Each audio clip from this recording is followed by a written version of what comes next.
Si usted se reuniera con Paloma Valencia, si a usted lo contratara hoy, Paloma Valencia o Abelardo del Espriella, y yo menciono estos dos nombres porque son los que quizás tienen más peso para enfrentar a Iván Cepeda en la segunda vuelta. Lo digo con todo el respeto porque si nos atenemos a los resultados de las encuestas, los otros 13 candidatos que hay en contienda y que participarían en esa primera vuelta presidencial no tendrían ninguna posibilidad para ganar en una segunda vuelta ante Iván Cepeda. Si usted lo contrata en cualquiera de los dos, ¿qué variaciones le sugeriría a su campaña de cara a enfrentar precisamente a Iván Cepeda y a tratar de ganar votos del centro hacia la derecha? Con Abelardo de la Espriella sería mi asesoría giraría más en torno en vamos a hacer la campaña sabiendo que nos vamos a terminar adhiriendo a la candidatura de Paloma. Vamos a mantenernos con fuerza, con las encuestas, con los debates, para poder vendernos de la mejor forma. Al final del día, las elecciones se tratan de conquistar poder y conquistar espacios, ¿sí? Obviamente hasta llegar a la presidencia, que es la máxima representación de nuestro país. Pero Abelardo, bueno, yo ahorita digo, no tiene para hacerle fuerza y contrapeso a Cepeda, pero tiene unos seguidores, ha generado una campaña, una credibilidad, unos procesos que no tendría por qué echarlos a perder. Pero desde mi punto de vista, sabiendo que la candidata al final del día tiene que ser Paloma y que gane Paloma para que Abelardo consiga de pronto unos espacios. Si se quiere meter al mundo de la política, pues ese es el camino. De nada le sirve a Abelardo llegar a segunda vuelta para que luego Cepeda sea el que quede presidente. Entonces, en cuanto a Abelardo, por ese lado, ya le queda muy complicado conseguir los votos de centro. ¿Votos de centro de a dónde? De hecho, Abelardo fue el que catapultó a Juan Daniel Oviedo para que se volviera la figura pública de moda en la última semana, cuando le mamó gallo por ser homosexual. Eso lo capitalizó Paloma Valencia. Y de hecho, yo no sé si viste, pero ayer en las palabras, después de los resultados de Paloma coge a Juan Daniel Oviedo y le dice algo así como: tú eres libre y perfecto, tal así como eres, echándole enseguida un vainazo a Abelardo. A Abelardo ya le queda complejo tratar de conquistar una votación de centro. Capitaliza lo que puedas para acordar unos espacios con Paloma. Me iría yo por ese lado siendo estratégico. Por el lado de Paloma, sí tiene todo el camino por recorrer para acercarse al centro sin parecer oportunista, ¿no? Porque esa es otra cosa. A ver, Paloma va a tener que jugar con dos frentes.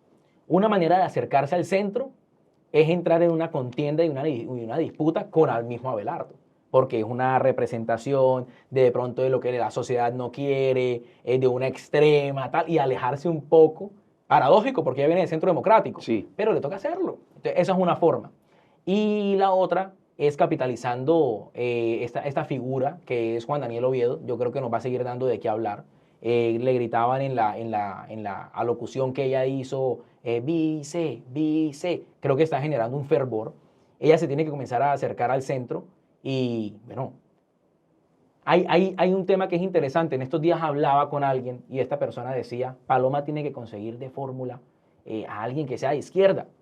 Yo ahorita te decía, la narrativa y la campaña de Paloma tiene que acercarse al centro, pero sin que sea oportunista, porque Paloma es una persona de derecha. Sí. Y tú tampoco hoy en día le puedes meter los dedos en la boca a la gente, porque la gente hoy en día no es boba, consume redes sociales, están enterados, cada vez más enterados.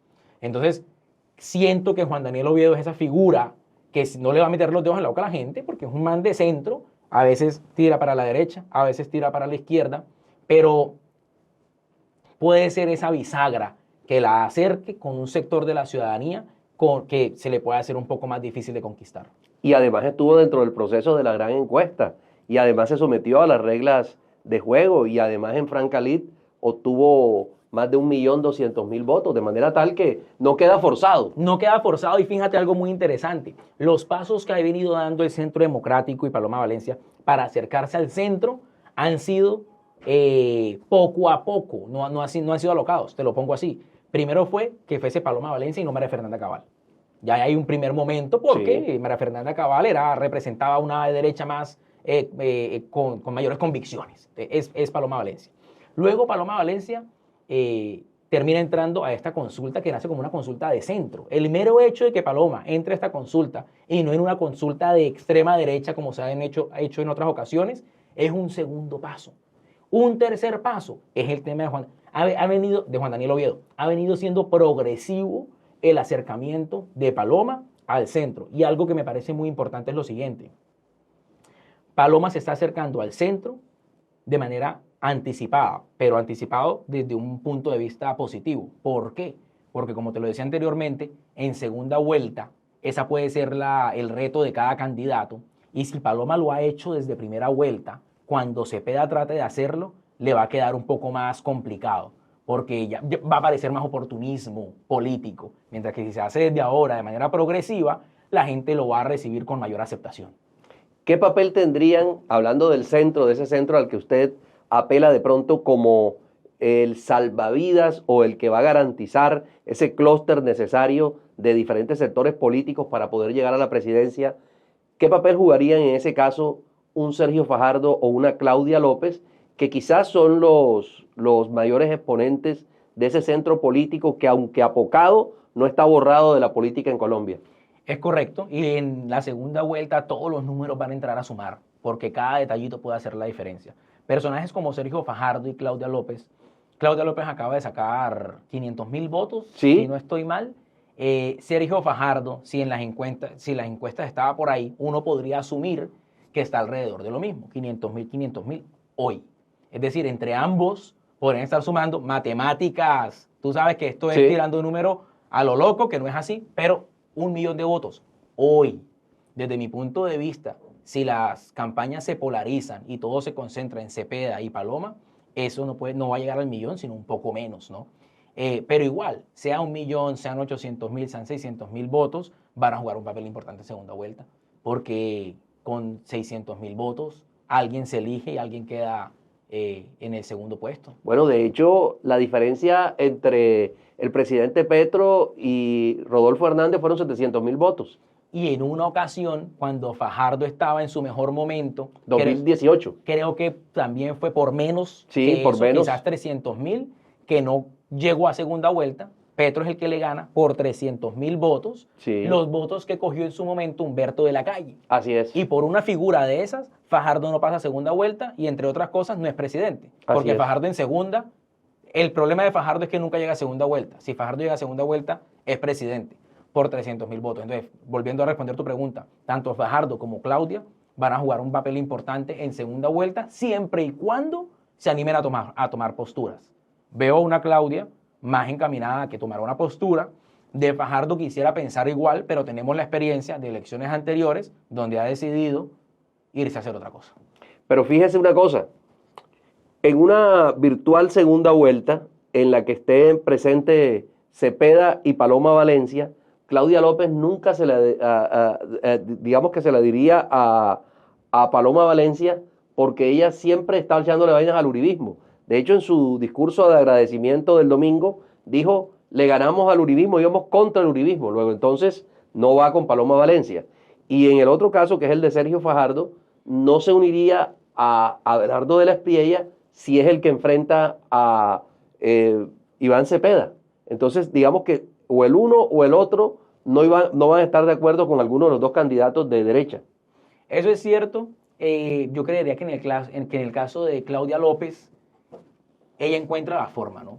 Ella encuentra la manera, sea por debajo de cuerda, sea públicamente, es que ya lo ha hecho antes. Tanto así que por eso debido a eso, ningún político quería estar cerca a Claudia. Yo lo hablé con algún par de candidatos a la presidencia que estaban armando temas de consultas y hablábamos de varias personas. Y cuando salió el nombre de Claudia, personas que uno ve muy tranquilas en su quehacer político, hablaban de Claudia como una persona que, bueno, acá entre nos, te podía dar una cuchillada por la espalda en cualquier momento. Entonces, poco confiable. Poco confiable. En el caso de Fajardo, la tiene un poco más complicada, pero no por lo poco confiable, sino porque de por sí él ha estado dispuesto a hacer su campaña, él solo, no quiero participar en consulta, bueno, anda en su película y lamentablemente yo creo que en esta oportunidad no le funciona. Lo que está claro, Juan Fernando, es que el centro no va a tener ningún papel protagónico desde el punto de vista de tener una opción clara para ganar la presidencia. Es interesante. El centro yo creo que no va a tener presidente, o sea, no va a haber un presidente de centro, pero creo yo que el centro en esta oportunidad, el centro estaba huérfano, porque Sergio Fajardo no ha logrado avivar lo que es el centro. Claudia, si se considera de centro, pues tampoco. El centro estaba huérfano. No hay un representante del centro que vaya a ser presidente. Y el que logró avivar este centro y logró rescatar al centro de esta orfandad fue Juan Daniel Oviedo. Y va a jugar un papel importante para definir, más no para ser presidente a título propio. Es decir, finalmente se va a fortalecer es Paloma Valencia si toma la decisión de llevarlo como su fórmula vicepresidencial. Tal cual. Porque la gente va a seguir a Oviedo, acatando un poco el argumento suyo. Sí, falta ver la capacidad que tenga para endosar esa votación, pero si la gente le cree y sigue generando ese ruido mediático, porque Oviedo ha generado un ruido mediático, con su forma, con su hablado, con su tecnicismo, con todo lo que él representa, y bueno, ha sido bien acogido y no lo digo yo, lo dicen me estoy basando en los resultados del día de ayer. Oiga, ¿qué papel va a jugar el presidente Petro en todo esto? Porque sabemos que el presidente Petro siempre juega a desafiar, siempre juega a provocar. Él durante la antesala de las elecciones para el Congreso de la República repetía el libreto del supuesto fraude que nunca apareció, fraude que le dio, entre otras cosas, o elecciones que le dieron el primer lugar en el Senado al pacto histórico. Luego entonces se cayó el argumento por su propio peso, pero sigue siendo el presidente, sigue siendo una voz muy importante para el país.